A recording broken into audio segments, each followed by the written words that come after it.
Hello, everybody. Welcome to this week's episode of the Street Smart Millionaire. Today we have a local client of mine and a local friend, Damien.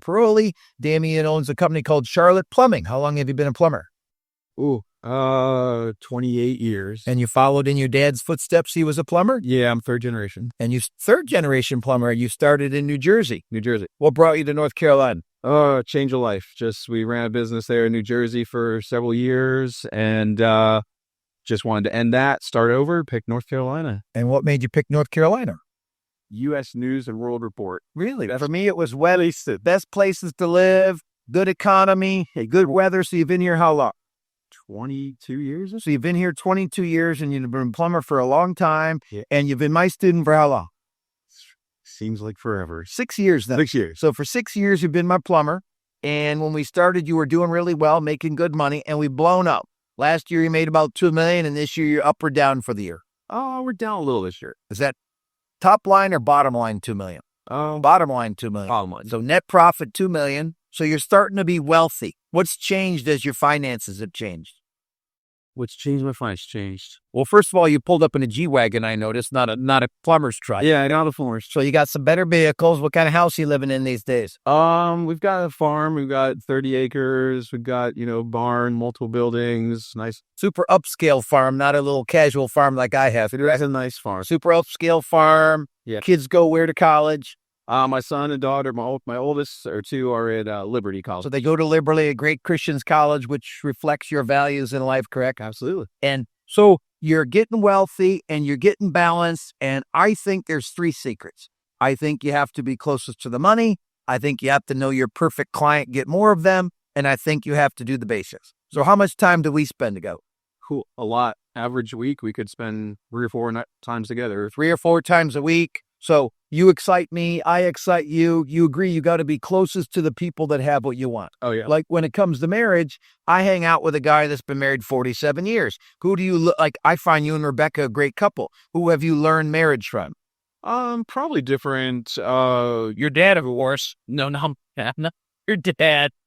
So have you copied some people that were really good marriages, or just based on what he didn't do well there? I'd probably learn more from, not doing certain things. I've seen other relationships and said, all right, we're not going to do that in our relationship, and just tweaked from there. And you got 4 really cool children. You got 2 older kids and 2 younger kids. Yep. And the older kid's playing college football. The older daughter's doing really well, good student, works a lot. And the 2 younger girls are horseback riders, right? Yeah, they do show jumping. Not show jumping. It's hunter jumpers, so they do jumping and stuff like that. And that's a poor kid's hobby or a rich kid's hobby? Do not start that. Yeah, stay away from that. What kind of money does that cost you?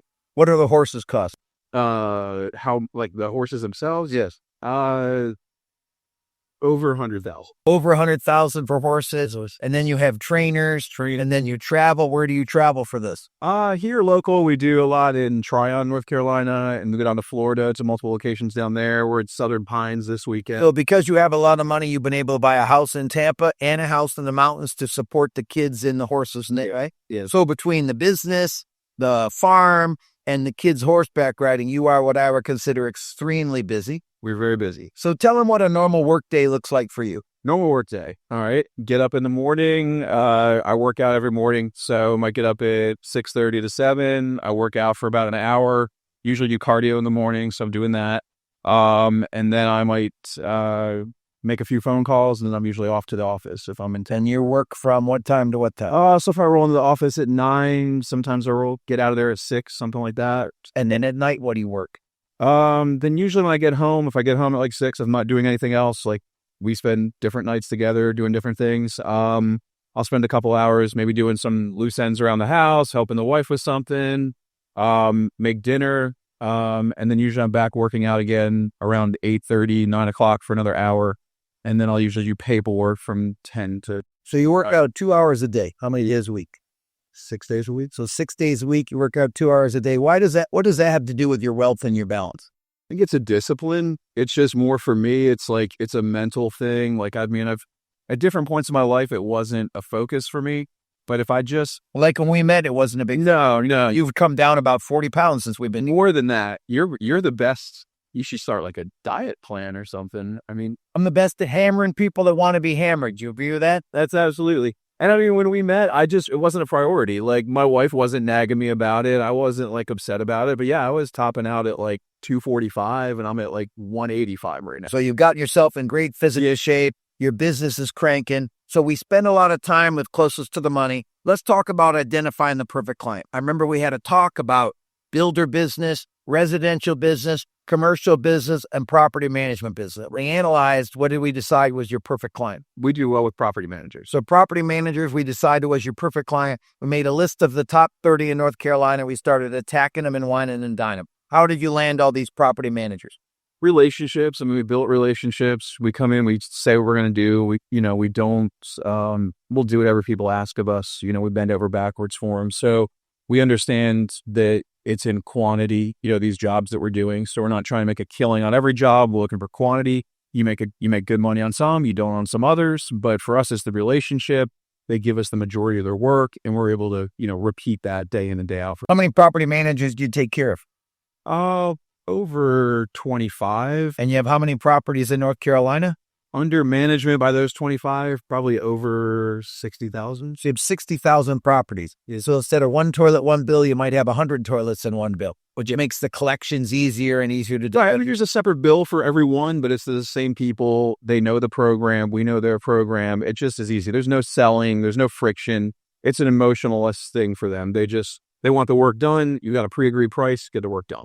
And I noticed plumbers, as I've investigated your business to be able to coach you, plumbers either do a commission-based program where they're upselling all the time, right, or they're hourly, or they're flat or fees open. Yeah. So how do you pay your plumber? All of our plumbers are paid hourly. If we're pricing a job out for like a regular customer, or even our property managers, those are all flat rated. So basically each task has a certain price assigned to it. There's no upselling or anything like that. So we started off with about 6 plumbers, and you have how many now?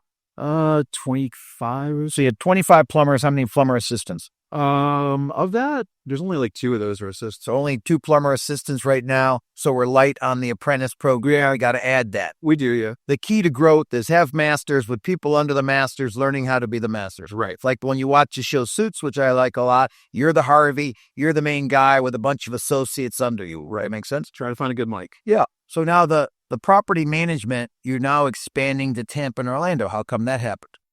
Well, we like this model. It works well for us. And like we said, we don't spend money on advertising. We're saving money on all of that. There's a lot of back end stuff doing work with the regular customer, right? The sales, the emotion of it, everything. So we have a lot less friction there. So we'll have less office staff. So we manage everything that we're doing in Tampa, Orlando, Raleigh. Now, those are not new property managers. Those are existing property managers that have properties there. Right. It's not like you went and got new clients. You went where your clients had business. Right. So we leveraged them and we said, hey, on the East Coast here, what's a great market that we could be involved in? And they said, hey, these markets could use some help. And we said, all right, leave us an opportunity there. Let us get our feet wet in there and see what we can do. So now you're expanding to Raleigh, which is about 3 hours away. You're expanding to Tampa and Orlando. Yeah. How many plumbers have you added between Raleigh and Raleigh? We just have 3 right now. And in Tampa, there's 2. And Orlando, there's 2.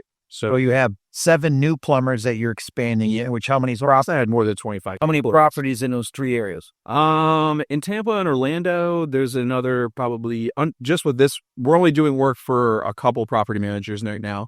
So there may be about 30,000 homes. So 30,000 properties down there. You can take Raleigh's maybe like 8,000. Plus your 60,000 here for your local business. Yep. How many staff do you need to run your business? We have 3 girls in our office, and they handle all of like the incoming calls. They handle scheduling everything, dispatching, all the billing, all that kind of stuff. That's been a struggle for you in our journey. Why? Yes. I'm a micromanager, so I like to kind of be involved in everything, know what's going on. So we've had some difficult times just trying to get the right people and me taking things off of my plate, putting on other people. Now we're working on having a Michael in Suits or a Scottie Pippen for the Bulls. What does that mean when I talk about that? Second command, someone that I can just, that I trust with everything, that I can just throw everything at. The bigger things. Right now, all the little things are definitely covered. The bigger things, they'll probably fall back up. And your son's got a year left in college. We're going to work him into the business. So hopefully 5 years from now, he could be your number 2. Right. So really, I want you to bring in a guy now that supports you with billing, that supports you with jobs. Now, dude, you look at every job, right? I do, and almost every job. I mean, there was a time I looked at every job, and right now it's probably 75%. So, I mean, looking at it might be, 5 seconds, 10 seconds. Some of the bigger jobs, yes, I'm spending, 10 minutes on. So what does micromanaging do well? The details. I think we do good with details. Well, how are your ratings with your property managers? Excellent. So you have excellent ratings because you're a micromanager? I feel like it. Yes. Yeah. I think it's a good quality. I think that you have to be a micromanager or you have to have unbelievable manager. Right. Like for me, I'm not a micromanager. I'm a big picture leader. Right. So I have to have a higher level staff, that dollar staff than you do. Right. So I have to have some main people that do the micromanaging. So I have Lisa, I have Randall, I have Britt, and they're all like you are, extreme micromanagers. Right. It's rarity for a micromanager to do big, to get really big. Why? Yeah, I get stuck in the details. I mean, it's easy for me to do that. I was stuck in there for years. I mean, until I met you and we started, expanding on that. Being more of a salesperson. Right. Where do you feel you are now? Business owner, salesperson, leader, micromanager. How would you rate those? Probably more sales lately, especially if we're focusing on expansion. Yeah, so doing more time with the sales, Yeah. working on your leadership. Now, you become an excellent student on a P&L. When I talk about the P&L, what are some things you've learned with your P&L? Learned a lot. I remember the first time I met you, this all started with our church and saying, hey, join this men's Bible study. It's obviously focused on business. And I spoke to your assistant. She's like, I'll come in and meet Rick. And she's like, bring a P&L with you. I'm like, wait, this is a Bible study. What am I bringing a P&L for? But that was our first meeting, and I was like, all right, well, let me dust off the P&L. I mean, we obviously, have our books pretty clean and stuff, but I wasn't drilling down and focusing on anything other than like my receivables, the gross, the higher end numbers. You've got me drilling down into every little detail. Yeah. And I will tell you, you've embraced the P&L as good. Like a lot of students struggle with the P&L. They just say the outsell to make more profits. Right. Where it's really about creating that gap between your revenue and your overhead. We're netting right now about 23% of your top line, correct? Right. Yeah. And most plumbers net less than 10. Less than 10. And just so you know, most business owners net 5 to 10%. Right. So that you net 22% and I net 48% is very rare in a service business. Right. That you net so high. But you really embrace the P&L. It's like he's over here the first of the month with his group and he's the first one got his P&L and you got all that you've analyzed. Like today I graded a bunch of P&Ls. So I took all 35 of my coaches and I graded all their P&Ls. I marked them all up just like I did yours with a pen, what I like, what I don't like, then you go look at it. So you become quite like a little, you got a good salesman and a good CFO mindset. I think you really embrace the P&L. Yeah, had to. I mean, you just realize, all right, I'm losing money here. I'm not making money here. Cut this, cut that. I mean, if you're not looking at more of this. Right, we just weren't looking at it long enough. I mean, so being accountable to you to have to show you that P&L once a month, sometimes we look at it even twice a month. I mean, it puts me in a position where before I come to that meeting, I've got to go through it. I've got to look at it and see where you want to get your butt chewed. Right. Yeah, that. And then also, it's helped me make a lot of changes. Otherwise, you just get busy and you're making money, so you ignore it. So, it's just now it's a discipline just like working out is. I feel you're down 5% year to date. Why do I feel you're down? You feel I'm down because I've been gone a lot. You've been distracted, setting up Orlando, setting up Tampa. Is there some truth in that? Yeah, I mean, if I was here constant, nonstop, I mean, sure, my foot's on the gas in the office every day, right on top of everybody, every single minute. It's gonna go better for sure. Now, when I look at wealth, where do we have a major frustration from me to you? Savings, investing. You save, but you don't want to invest. Why do you struggle with the stock market so much? It's just never been something. I mean, obviously I didn't grow up with that. It wasn't something that I was raised with. It wasn't something that, anybody in my family or extended family ever made a point of or anything. So, and I've always been so focused on taking all my capital and continually growing the business. So we've obviously done a good job on that. I've also spent more money on real estate, You like a lot of real estate. I do. You have how many pieces right now? Well, just 3, but, my house, we have, we've kind of flipped up and up and up. So, we're a high net value house and we have a lot of equity in that. And you got a high mountain house and you got a Florida house. So you have probably $6 million in real estate. Probably more than that. Yeah. My current house. Yeah. Is up there. So you have a lot of equity in real estate. You've made some good real estate moves and you're more comfortable in real estate than the stock market. Why? I am. I like it. It's tangible. It's there. I mean, I have money in the market because, you were about to kill me if I did it. But Every month I ask you, you're right. Every month I've asked you, have you invested your 20%? And what's the answer every month? most months it's no, not yet. But some months, Not yet. It's a struggle to get you to go to the stock market. Are you afraid of the losses? What is it for you? Because I'm sure many thousands of people have your concern. They weren't taught about the stock market. And I'm such a hammer about this. You are. I mean, if I had known you 20 years ago, my life would look different in a lot of ways. I mean, it's already different because I've known you 6 years. But I mean, Want to know the truth? Yeah, it wouldn't look any different. When the student is ready, the teacher will what? The teacher will appear. You're right. I appeared when you were ready for financial lessons, and you would hit how old are you? I'm 48. So you hit 48. You're looking at your wealth. You're thinking, I got to do a better job accumulating my wealth for retirement. Now, you like a lot of stuff, like a lot of my clients like a lot of stuff. What does that mean to you when I say you like a lot of stuff? You feel like I buy a lot of fun things. Cars, equipment, trucks, toys, tools. Listen, I think you need a lot of equipment for your infrastructure of your plumbing business. Like we have a lot of trucks. How many trucks do you have?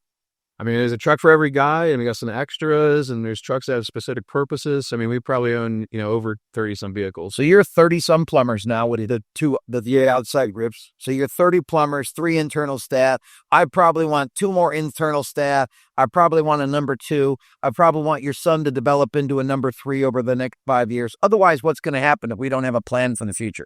Yeah, I mean, if you don't plan, we're not going to grow. We're not going to be structured for it. We're not going to be able to handle whatever growth comes at us. So you have the discipline around your business. You have the discipline around your family, which I find a stunning example. I think you're a great husband, great dad. I think you do a lot of things well. You focus on serving Christ at a high level and having a really good foundation in faith. You just don't have discipline around investing. Why is it? Why is that such a last thing that I'm trying to get out of you? Are you trying to make me feel valued? Like if they do everything I say, you all need me? Yeah, I need something for you to harass me about. No, I mean, I've gotten better at it. I mean, last year we put away a good bit, and we'll put away a good bit this year. But, it's not on a monthly, it's 100% invested, consistent.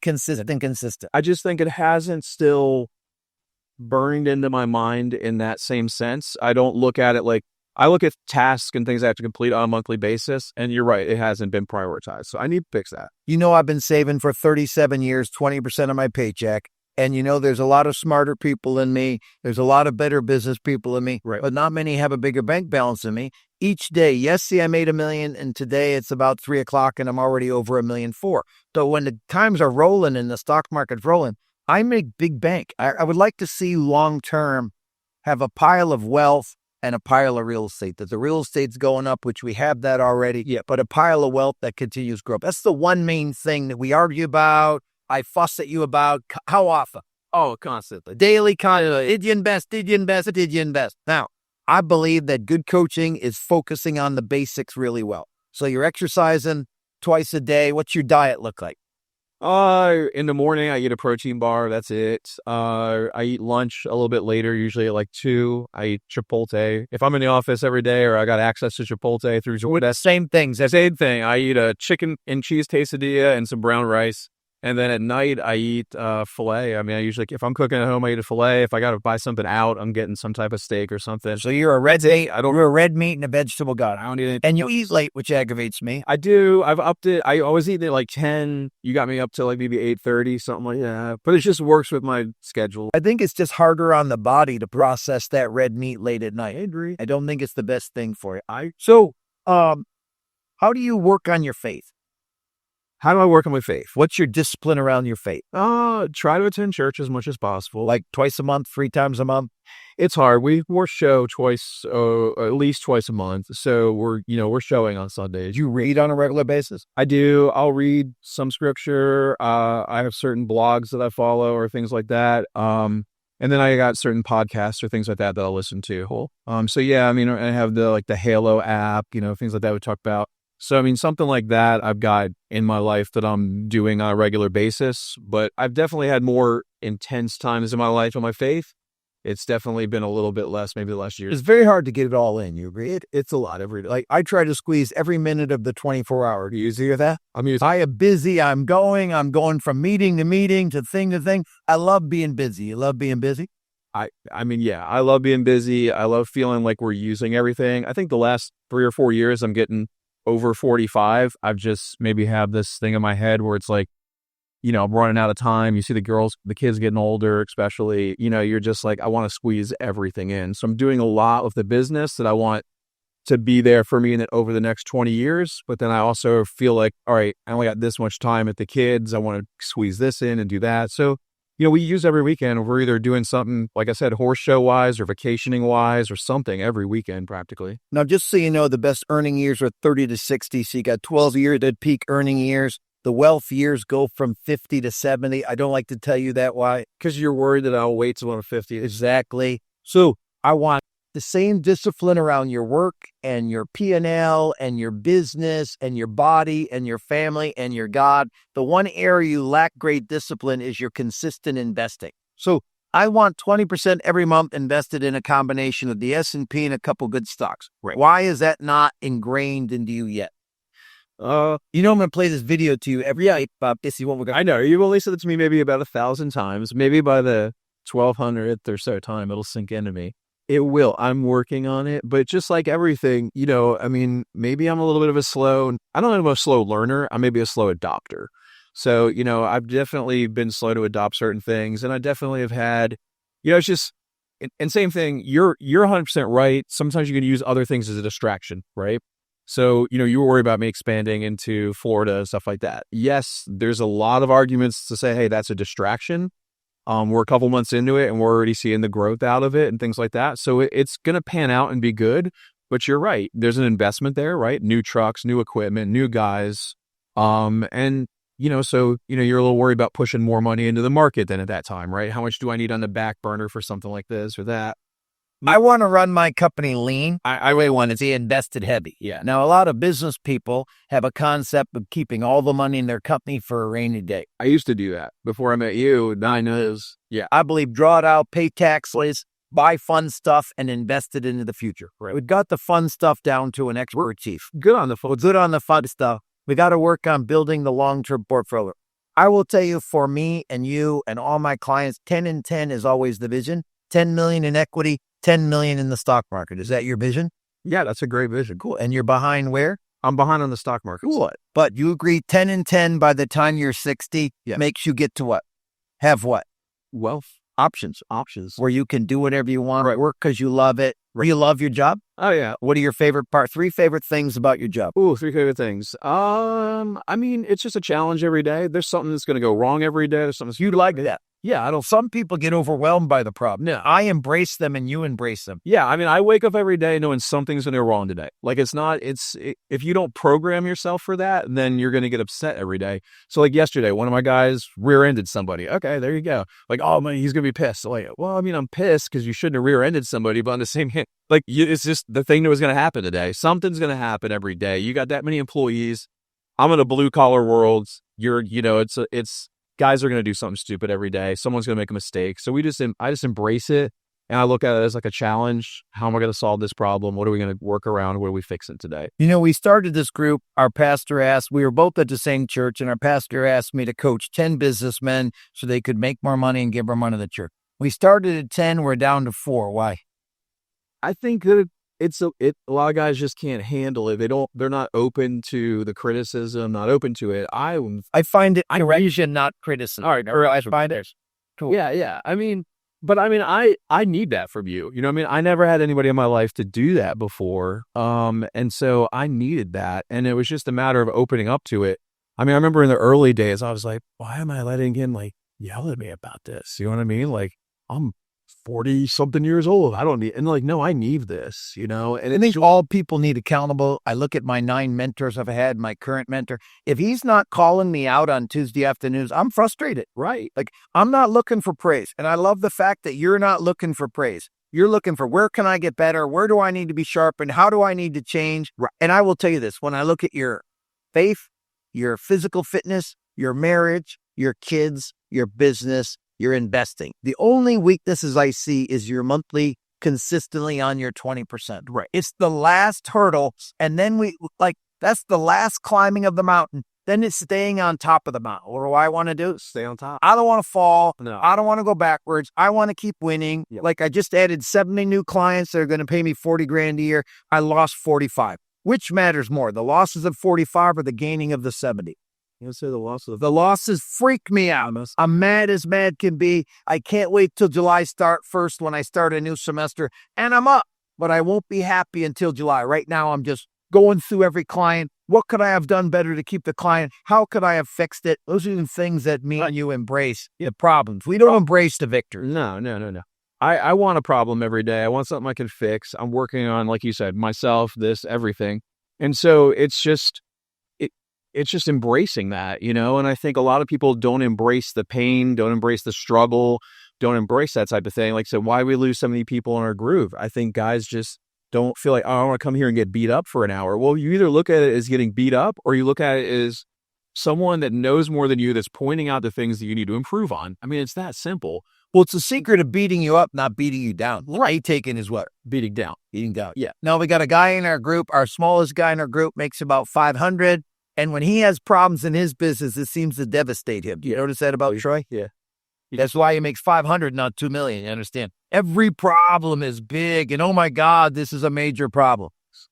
Fix it, move on. And we got one guy that just sold his business for $2.5 million. Yeah. That was pretty cool. You agree? Yeah, So now he's working for the new company. He has 30% piece, sold it for $2.5 million. Yeah. One guy is, Warren, who's partners with Joey Logano, the race car driver, and they're building a production company. And how fast is that blowing up? Oh, yeah, it's going great. I mean, 3 years, it's gone from zero to about 800 grand. Yeah, they brought a great strategic partnership with somebody, and they got the right people in the seats, and it's going really well. And Joey's name drives a lot of business, and then Warren reels it all in. Right. So that's a good dynamic. It's kind of fun to see all the different businesses. Different businesses, it's four completely different people, four completely different, It's always sales, team, and money. It never varies. Right. So the basics are the key. What are some basics you need to improve on besides the monthly savings? What else are some things you could tighten up? My probably leadership in, on the administrative side, like you said, we're weak on administrative staff. I'm really good because I come from the background of being a plumber, of being in the field. I'm really good at leading the technicians, at leading that skill set. I'm not as good at leading the administrative stuff because it's not I don't get excited by that. Like, I'm not happy to sit down and do paperwork. So to lead that and to get the right people in that position is difficult. That's one of the weaknesses. Yes. I just don't feel like when I look at the leadership triangle and I look at you're on top as the owner, then you're on top as the director of sales. I don't see this director of ops as training and teaching and growing. Right. So I know you have a really good really good person who's been with you a long time. Yeah. But she's really the bad type of operational leader because she doesn't want to share and teach. Right. She's gotten a lot better at that, but on the same hand, she's just so much of a doer that would rather just crank. And you're right. I don't have the patience either. I'm more sales. I'd rather be talking with somebody, selling, or I'd rather be teaching a technical thing versus, let me show you how to follow this structure and administratively get this paperwork done today. I'm more just like, figure this out and get this done. This is where it needs to be. So I'm very direct, but sometimes that's not good either. So I don't find that you lose many people. I think you're very clear. I think you're very direct and you're very firm. I'd like to have you have a little more fun with the plumbers. What have we done to make the plumber life a little more fun? What are some of the things we worked on and done? Well, I mean, I think we care about our guys in the sense where we're pretty easy. We're a little more easygoing with them. Hey, I need it off on Friday by such and such, or I got this that just came up. So we're not as structured with them as far as maybe some of the bigger, not bigger, but more corporate style companies would be. They're a little more strict around the edges with things. So we let the guys have a little more of a loose day, a loose lifestyle. And we've added some parties. We add some fun things, use some competitions throughout. I like a lot of tools as prizes. We give a lot of power tools away. We try. We take care of them. Hey, you need something. We try to back it up, so we do a good job with that. We have a good environment. I mean, I think that our environment can be is low stress, and like a very non-corporate feel. So, a little different than a lot of, white collar structured jobs would be. And we try to just embrace that with our guys. We're a little too loose with them sometimes. How efficient do you feel you are on a 1 to 10? Efficiency as far as plumbing work getting done and stuff getting done. Oh, we're high. We're 8, 9 for sure. So you're an 8, 9 in sales, 8, 9 in efficiency, probably a 7 or 8 in P&L, probably a 2 in investing. I'll just throw that in one more time for the 20th. In case you didn't get that across yet. So how come we can't embrace the investing? I thought this was already asked and answered. No, it is asked. Listen, Many people out there do great in sales, great operationally, and great with real estate. I have so many clients across the country that don't like the stock market. Is it a volatility thing? What is it? I think it's a combination of volatility. And then, like I said, from my background of not just being involved in real estate, but construction and things like that, I've made a lot of money flipping properties and that over the years. So having that cash available and seeing the short-term gain on that, right? And that's probably skewed my brain, right? Like, hey, I could go ahead and put 300,000, buy this property for 300, put 100 into it, and then make a quick 200 off of it. I have a hard time looking at the 20, 30-year payoff of it. And that's just fine. That you get a line of credit or 50% of whatever your balance is for under market rates. So I have a giant multi-million-dollar line of credit. True. So if I wanted to flip properties, what could I do? You just pull out of that. You don't need that cash for that. So you don't need cash. You need the cash invested. Then you get a line of credit against the cash. You understand that? I know. So as we get $5 million at the bank, you'll have $2.5 million in a line of credit. What could you flip? A lot. This thing, how many houses and G-Wagons, the new fun junk you could buy that I would yell at you about for buying so much fun stuff.